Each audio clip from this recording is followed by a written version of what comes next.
যুক্তরাষ্ট্রের বিরুদ্ধে চুক্তি লঙ্ঘনের অভিযোগকে নিয়ে ইসলামাবাদ সমঝোতা স্মারক স্থগিত ঘোষণা করেছে ইরান। ইরানের ফার্স্ট নিউজের বরাতে এ তথ্য জানিয়েছে সংবাদ মাধ্যম আল জাজিরা।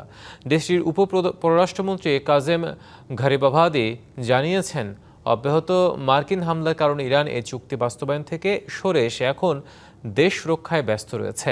এদিকে ইরানের সর্বোচ্চ নেতা মোস্তফা খামেনি এক বিবৃতিতে বলেছেন, যুক্তরাষ্ট্রের বারবার চুক্তি ভঙ্গ প্রমাণ করে মার্কিন প্রেসিডেন্টের সইয়ের কোনো মূল্য বা কার্যকারিতা নেই।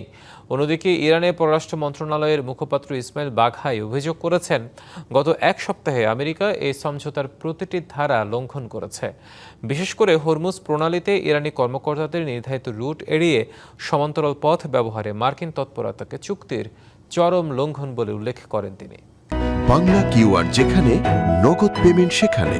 সারা দেশে 10 লাখেরও বেশি মার্চেন্টে নগদে পেমেন্ট করুন খুব সহজে।